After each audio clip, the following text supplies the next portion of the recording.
Welcome students. आज का हमारा टॉपिक है series and parallel combination of resistances. शुरू करते हैं हम लोग। आज का पहला question, what do you mean by equivalent resistance. पहले डेफिनेशन देख ले क्या कह रहे हैं यहाँ पे। In electrical circuits the resistance are connected in different configuration to get required current. There are two types of combination. पहला series combination, second is parallel combination. और जब रेजिस्टेंसेस को इन दो कॉम्बिनेशंस में जोड़ा जाए तब जो रेजिस्टेंस बनेगा उसे कहेंगे हम लोग इक्विवेलेंट रेजिस्टेंस। यानी समझिए इसका मतलब क्या हो रहा है। पास अगर रेजिस्टेंस एक ना हो के दो तीन रेजिस्टेंस साथ में हो, ठीक है, हम क्या किए हैं सीरीज कॉम्बिनेशन में, क्या करें हम लोग तीन रेजिस्टेंस को जोड़ मान लेते हैं, तो इन तीनों का मिला के जो कंबाइंड रेजिस्टेंस होगा उसे हम नाम देते हैं इक्विवेलेंट रेजिस्टेंस। ठीक है, एक का हुआ तो रेजिस्टेंस और कंबाइंड फॉर्म में देखें तो equivalent resistance. Normally equivalent resistance काम किस लिए आता है? बहुत से में होता क्या है कि कुछ अप्लायंस के लिए ज़्यादा करंट चाहिए, कुछ के लिए कम करंट चाहिए होगा। सिंपल से हम देखते हैं यहाँ पे, इस केस में चार्जर में क्या लिखा है, पास लिखा है यहाँ पे 3 एम्पियर करंट लिखा है 3 एम्पियर करंट। लेकिन सेम सैमसंग का ही चार्जर अगर लिए यहाँ पे हम लोग दूसरे वेरिएंट का, इस केस में करंट कितना दिया हमको यहाँ पे 1 एम्पियर। देख पा रहे हैं ना, आउटपुट करंट कितना यहाँ पे 1 एम्पियर का है और यहाँ कितना था 3 एम्पियर का। यानी छोटे छोटे इलेक्ट्रॉनिक सिस्टम में भी हमारा करंट का वेरिएशन ज़रूरी हो जाता है। और करंट का वेरिएशन करते कैसे हम लोग? करंट का वेरिएशन करते हैं हम लोग यूजिंग रेजिस्टेंसेस। ठीक है, इसलिए हमें ये रेजिस्टेंस कॉम्बिनेशन को जानना, ताकि ये देखते हैं हम लोग कैसे ये कॉम्बिनेशंस काम करते हैं। आगे बढ़ने से पहले इस बात का ज़रूर ध्यान देना हमको यहाँ पे, अगर चीज़ें सीरीज कॉम्बिनेशन में होंगी, ठीक है, अगर चीज़ें सीरीज कॉम्बिनेशन में होंगी उस केस में मान लेते हैं यहाँ पे वोल्टेज भी दिया था हमने और इससे जो निकला हमारे पास करंट आई बाहर निकला है। ठीक है, हम क्या कर रहे हैं, दो रेजिस्टेंस ले रहे हैं R1 R2, दो रेजिस्टेंस लिए गए हैं जो कि सीरीज कॉम्बिनेशन में दिए गए हैं। और सीरीज कॉम्बिनेशन में देख पा रहे हैं कि यहाँ पे एक बैटरी जोड़ा गया और पोटेंशियल डिफरेंस V, जिससे करंट आई बाहर निकल रहा है। अब जो ये करंट आई हमारे पास है सीरीज कॉम्बिनेशन में क्या होगा, ये पूरा का पूरा आई करंट इससे पार हो जाएगा। यानी R1 से भी आई करंट पार होगा और R1 से भी आई करंट पार होगा और R2 से भी आई करंट ही पार होगा। क्लियर? अब इस केस में हम ध्यान देंगे यहाँ पे, अगर ऐसा हो रहा है पास, तब चेंज कौन कर रहा है? फिर दोनों सेम रहेगा, ऐसा तो नहीं हो सकता ना। तो चेंज क्या करेगा देखते हैं हम लोग। जो पोटेंशियल हम अप्लाई किए थे यहाँ पे, वो पोटेंशियल चेंज करता है। यानी यहाँ V1 यहाँ पे V2 हो जाएगा। तो हमेशा याद रखना हमको क्या, कि इन सीरीज कॉम्बिनेशन क्या हो रहा है पास, इन सीरीज कॉम्बिनेशन हमारा करंट सेम रहेगा एंड पोटेंशियल चेंज करेगा, यानी वैरी करेगा। ओके, लेकिन पैरेलल कॉम्बिनेशन की बात करें हम लोग, जैसे कि पैरेलल कॉम्बिनेशन देख लें ऐसा कुछ, इन दैट केस यहाँ V मान लेते हैं जिससे करंट हमारा I बाहर निकला है। ठीक है, हम बैटरी का पोटेंशियल डिफरेंस V मान रहे हैं और करंट I वहाँ से बाहर निकला है। और यहाँ मान लेते हैं यहाँ पे R1 और इसे R2 मान ली, दो रेजिस्टेंस हमारे पास है। अब क्या होगा, इन केस ऑफ पैरेलल कॉम्बिनेशन हमारा जो करंट यहाँ पे था, जैसे ही इस पॉइंट पे पहुँचेगा, जैसे ही एक जंक्शन पे पहुँचता है, जंक्शन यानी जहाँ दो तार आपस में मिलते हैं, जैसे एक जंक्शन पे मिलेगा वहाँ करंट डिवाइड हो जाएगा। मान यहाँ करंट I1 तो यहाँ करंट I2 हो जाएगा। क्लियर? सीरीज में क्या था हमारे पास, करंट सेम था, पोटेंशियल डिवाइड हुआ था। इस केस में क्या देख रहे हैं हम लोग, जैसे ही हम जंक्शन में पहुँचते करंट को लेके, वहाँ करंट डिवाइड हो जाएगा, लेकिन दोनों की ही पोटेंशियल यहाँ पे सेम रहेंगे। यानी इन सीरीज कॉम्बिनेशन में क्या कह सकते हैं आप हम लोग, सॉरी इन पैरेलल कॉम्बिनेशन क्या कह सकते हैं यहाँ पे, इन पैरेलल कॉम्बिनेशन हमारा आई चेंज करता है और वी यहाँ पे सेम रहता है। क्लियर? ये बहुत इंपॉर्टेंट चीज़ है, इसे अच्छे से याद रखिएगा। सीरीज कॉम्बिनेशन में करंट सेम रहेगा, पोटेंशियल डिफरेंस वैरी करेगा, and parallel combination current change करेगा और पोटेंशियल डिफरेंस सेम रहेगा।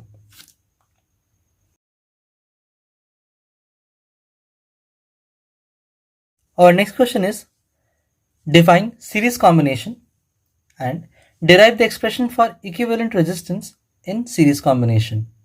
सो पहले देखते हैं इसका डेफिनेशन पार्ट कैसे होगा हमारे पास। Definition says when two resistances are connected end to end, मतलब दो रेजिस्टेंस हमारे पास है जो कि एंड टू एंड कनेक्टेड है, यानी इसका जो एंड हमारे पास है वो किसी और के एंड से जुड़ा हुआ है। When two resistances are connected end to end such that same current passes through them, हमने पहले देखा था करंट सेम पास होता है यहाँ पे, same current passes through them, then the combination of resistances is known as series combination। उसके नीचे ये फिगर बनाना हमको, यहाँ पे दो रेजिस्टर्स लिए गए हैं जिनको हमने एंड टू एंड जोड़ा हुआ है। इसका अगला पार्ट ऑफ क्वेश्चन हमारे पास है derive the expression for equivalent resistance in series combination. तो इसके लिए क्या करें हम यहाँ पे, मान लेते हैं let us consider two resistors R1 और R2 connected in series such that I current flows through them. I current इससे पास हो रहा है हमारे पास, करंट I दोनों ही रेजिस्टर से पार हो रहा है। V1 and V2 are potential difference across R1 and R2। R1 के अक्रॉस पोटेंशियल डिफरेंस कितना, V1, इसके अक्रॉस V2 हमारे पास। हम कहते हैं पहले कि सीरीज कॉम्बिनेशन में करंट सेम रहेगा, पोटेंशियल डिवाइड होगा, तो पोटेंशियल कितना रहेगा यहाँ पास, हम दिए हैं V, लेकिन यहाँ पे आया कितना, V1 और V2। So the potential difference across R1 and R2 are V1 and V2। अब हम जानते क्या है कि V इज इक्वल टू कितना आएगा, V1 प्लस V2 आना चाहिए। क्या है कि V is equal to V1 plus V2, यानी जितना हम नेट पोटेंशियल डिफरेंस सप्लाई किए थे वो दोनों में डिवाइड हो चुका है, तो डिवाइड होने से क्या होगा, दोनों को जोड़ सकते हैं यहाँ पे, इसलिए V is equal to V1 plus V2 रहेगा यहाँ पास। आगे हम जानते हैं यूजिंग ओम्स लॉ क्या कहता है कि V equal to I R है। ओम्स लॉ कहता है V equal to I R होता है। अगर V equal to I R है तो V equal to I R का यूज़ कर रहे हैं यहाँ पे, V1 इक्वल टू कितना, I R one plus I R two होगा यहाँ पे। क्यों, बिकॉज हमें पता क्या है फ्रॉम ओम्स लॉ,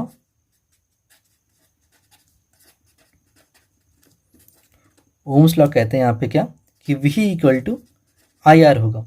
अगर V equal to I R है, जहाँ R का मतलब क्या है, इक्विवेलेंट रेजिस्टेंस, इन दोनों के कॉम्बिनेशन का कितना रेजिस्टेंस है वही यहाँ पे R लिया गया है। सो V1 इक्वल टू कितना आएगा, V1 इक्वल टू क्या यहाँ पास, इससे करंट कितना पार कर रहा है, I करंट पार कर रहा था, और रेजिस्टर कितना है यहाँ R1 वैल्यू रखा हुआ यहाँ पे। वैसे V2 इक्वल टू कितना आएगा यहाँ पास, आई आर टू, क्योंकि V2 जो हमारे पास उससे करंट कितना पार कर रहा है, I करंट पार कर रहा है, और रेजिस्टेंस कितना है यहाँ पे, R2।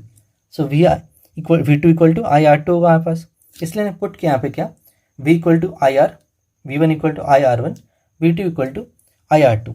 यानी हम देख पा रहे हैं यहाँ पे क्या, अगर I कॉमन लिया जाए then we have this value, और I और I तो कैंसिल हो सकते हैं इधर से, यानी R इक्वल टू कितना बचा, R1 plus R2। So the equivalent resistance of a series combination is just the sum of two resistances।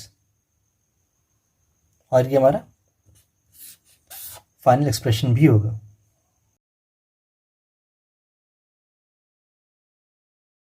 Next is define parallel combination of resistance and derive an expression for equivalent resistance in parallel combination। So definition part is when two resistances are connected side by side side by side यानी कुछ ऐसा, ठीक है। हमारा हो क्या रहा है, दोनों ही रेजिस्टर्स यहाँ पे आपस में जुड़े हुए हैं, इसके दोनों ही एंड पॉइंट्स आपस में कनेक्टेड हैं। सीरीज में क्या था हमारे पास, सीरीज कॉम्बिनेशन में उसका सिर्फ एक ही एंड पॉइंट जुड़ा हुआ था, लेकिन इन केस ऑफ पैरेलल कॉम्बिनेशन दोनों के दोनों एंड पॉइंट्स आपस में जुड़े रहेंगे, यानी साइड बाय साइड वो कनेक्टेड हैं, such that each resistor provides an alternate path, यानी जो करंट आई हमारा आ रहा है, ये करंट आई क्या होगा हमारे पास, दो हिस्सों में बढ़ जाएगा, I1 और I2, such that each resistor provides an alternate path for current flow between the endpoints. Then the resistances are said to be in parallel combination. यानी जो करंट हमारे पास आ रहा है वो करंट क्या है, दो हिस्सों में बढ़ चुका है और ये ऑल्टरनेटिव पाथ दे रहा है करंट को जाने के लिए। अगर कॉम्बिनेशन ऐसा हो जाए तब कहेंगे उसको हम लोग पैरेलल कॉम्बिनेशन। अगला काम क्या है हमारे पास, derive an expression for equivalent resistance in parallel combination. इसके लिए क्या करें हम लोग, यहाँ पे मान लेते हैं कोई कॉम्बिनेशन लेते हैं जहाँ पे पैरेलल कॉम्बिनेशन किया हुआ है, ठीक है। लिखे हम लोग, let us consider two resistors R1 and R2 in parallel to a battery with potential difference V, ठीक है। एक बैटरी से इसको कनेक्ट किया हुआ है एक पैरेलल कॉम्बिनेशन को। ऑब्वियसली यहाँ से करंट कितना निकल रहा है, मान लेते हैं करंट I यहाँ से बाहर निकल रहा था, और जैसे ही ये जंक्शन में पहुँचता है यहाँ करंट क्या होगा हमारे पास, दो हिस्सों में बंटने वाला है। मान लेते हैं यहाँ करंट कितना आ गया, इसमें करंट I1 जा रहा है, इसमें करंट हमारा I2 फ्लो कर रहा है, ठीक है। क्या हमारे पास जो करंट I था हमारे पास वो करंट दो हिस्सों में टूट चुका है, इससे I1 करंट जा रहा है, इससे हमारा I2 करंट जा रहा है। अब हमें पता क्या है, हम करंट कितना दिए थे, I करंट दिए थे, जो कि I1 और I2 में बंटवारा हो चुका है इसका, ठीक है। अगर इसको हम मान लेते हैं इक्वेशन नंबर 1 मान लेते हैं, हम जानते क्या है from Ohm's law,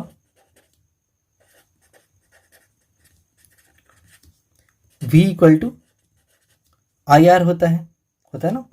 so I equal to कितना होगा, V बाय R। इसे मान लेते हैं इक्वेशन नंबर 2 मान लेते हैं। वैसे ही V इक्वल टू लिख सकते हैं यहाँ पे, मगर I1 R1 कह सकते हैं ना। ये क्या था, थ्रू एंटायर सर्किट हमारे पास था, and V equal to I1 R1 कहाँ से हमारे पास, ये हो रहा है थ्रू R1 की हम बात कर रहे हैं। वैसे यहां से I1 इक्वल टू कितना निकल जाएगा, V बाय R1, है ना। अब R2 के लिए भी सिमिलरली निकाल सकते हैं हम लोग।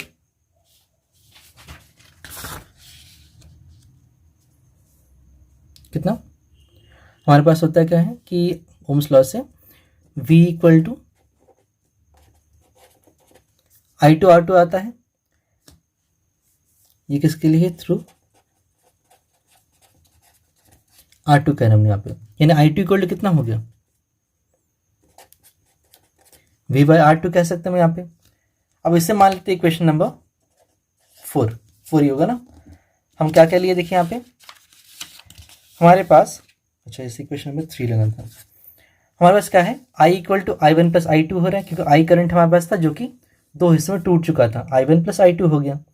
एंड जो हम देख रहे हैं ओम्स लॉ बताता है V इक्वल टू IR होता है, जहाँ R का मतलब यहाँ पे क्या है, इक्विवेलेंट रेजिस्टेंस है, और V इक्वल टू IR किसके लिए होगा, पूरे सर्किट के लिए। इसलिए हम ये निकाल रहे क्या है यहाँ पे, I equal to V by R, जो कि इंटायर सर्किट का करंट हमारे पास है V बाई R होगा। वैसे ही R1 के थ्रू कितना मिला था हमको, V equal to I1 R1। V equal to क्यों यहाँ कर रहे हैं हम लोग, क्योंकि जो पैरेलल कॉम्बिनेशन होता है उसमें पोटेंशियल हमारा सेम रहता है। चेंज क्या करता है, चेंज सिर्फ और सिर्फ करता है क्या है, हमारा करंट चेंज करता है। इसलिए हम कह सकते हैं V equal to I1 R1 होगा थ्रू R1, इसलिए I1 इक्वल टू कितना आ गया, V बाई R1 कह सकते हैं। वैसे ही R2 के लिए क्या होगा हमारे पास, V equal to I2 R2, तो I2 इक्वल टू कितना आ गया। अब using equation 2, 3 and 4 in equation 1। अब 2, 3 और 4 का यूज़ करेंगे इक्वेशन 1 में। करते हैं पहले। सो क्या देख पा रहे हैं हम लोग, हमारा इक्वेशन 1 था i equal to i1 plus i2। i का वैल्यू कितना है, i का वैल्यू है v बाई आर, i का वैल्यू है v बाई आर। i1 की value v by r1, v by r1 plus i2 की वैल्यू v बाई r2। अब अगर v कॉमन लिया जाए, in that case we have, कुछ ऐसा बचेगा हमारे पास अगर v को हम कॉमन ले ले तो, सो v और v cancel out, so we have the value I। And this is the formula for equivalent resistance in case of parallel combination. Clear? Exam में ये सब क्वेश्चन बहुत ज़्यादा पूछे जाते हैं, इसलिए इस पर ध्यान दीजिएगा कि कैसे इक्विवेलेंट रेजिस्टेंस निकालते हैं हम लोग for series combination and for parallel combination. For latest videos, please subscribe to our channel and hit the bell icon. Thank you.